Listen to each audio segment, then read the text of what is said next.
in your positions, as well as your visions and your values. So, let's begin. We're calling this opening segment Achieving Prosperity, and central to that is jobs. There are two economic realities in America today. There's been a record 6 straight years of job growth, and new census numbers show incomes have increased at a record rate after years of stagnation. However, income inequality remains significant, and nearly half of Americans are living paycheck to paycheck. Beginning with you, Secretary Clinton, why are you a better choice than your opponent to create the kinds of jobs that will put more money into the pockets of American workers? Well, thank you, Lester, and thanks to Hofstra. In you, I want us to invest in your future. That means jobs in infrastructure, in advanced manufacturing, in innovation and technology, clean renewable energy, and small business, because most of the new jobs will come from small business. We executives at the top. And I want us to do more to support people who are struggling to balance family and work. I've heard from so many of you about the difficult choices you face and the stresses that you're under. So let's have paid family leave, earn sick days. Let's be sure we have affordable child care and debt-free college. How are we going to do it? We're going to do it by having the wealthy pay their fair share and close the corporate loopholes. We have to stop our jobs from being stolen from us. We have to stop our companies from leaving. Trade is an important issue. Of course, we are 5% of the world's population. We have to trade with the other 95%. And we need to have smart, fair trade deals. I have a different experience. My father was a small businessman. He worked really hard. He printed drapery fabrics on long tables where he pulled out those fabrics and he went down with a silk screen and dumped the paint in and took the squeegee and kept going. And so what I believe is the more we can do for the middle class, the more we can invest in you, your education, your skills, your future, the better we will be off and the better we'll grow. That's the kind of economy I want us to see again. Let me follow. My name is Chris Boyle. I'm the president of the Cal State Fullerton Republicans. I'm coming to you from the Debate Watch Party for the first debate. It was really, really amazing. I think Trump showed us why he is going to be the best president for our choice here.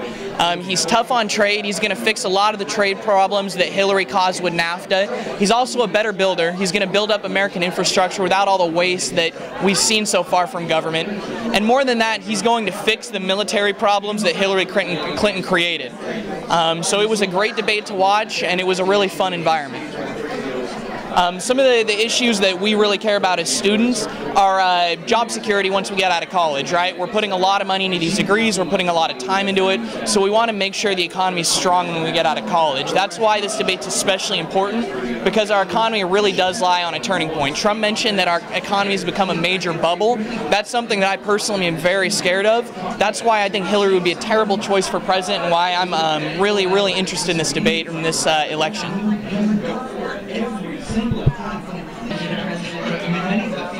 All right, my name is Alec Marshall. I'm the president of Cal State Fullerton College Democrats.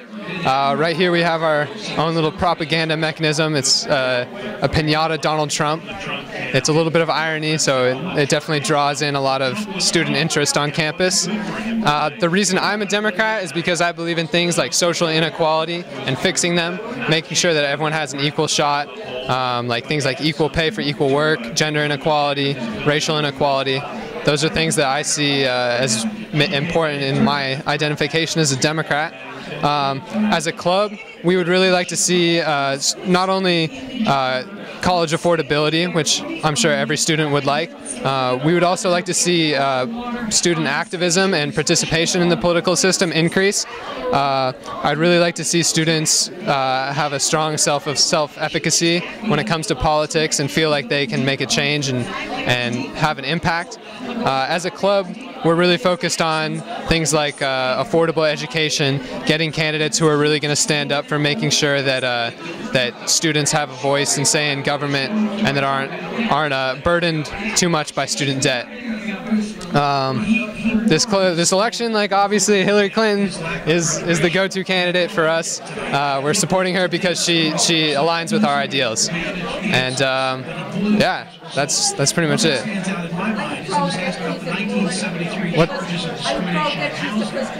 Absolutely, absolutely. I think Hillary Clinton as president would be a huge step in the right direction for our country, and a sign of like how powerful our equality and diversity is. Plenty of other people were sued as well. There were a lot of real estate companies.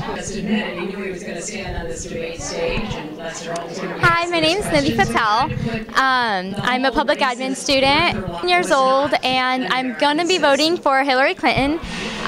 Not because she's the first woman president and I'm a woman, but because I really like what she stands for, more so than what Trump stands for right now. I really think that the position that she's in, or like what she's saying, makes at least more sense to me than what Trump's saying. He's talking very superficial and not like with depth, what Hillary's getting more into. But other than that, I really think you all should go out and vote, and that's all Well, I really I'm interested in this debate, and I really loved how both sides were strong at one point. One of the downsides of the debate we had was that each side got a little bit off onto a rabbit hole. They were kind of talking about other subjects that the moderator had to continue to remind both of the candidates about how they needed to stay on topic.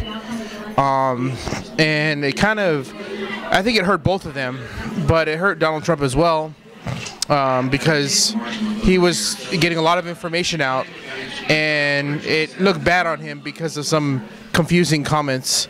But I think also Hillary didn't show a lot of strength in all of her experience, which is a bad thing too. So I feel like they had a draw, but the reporters think that Trump won, that Hillary won, but I would say that they had a draw. What's your name?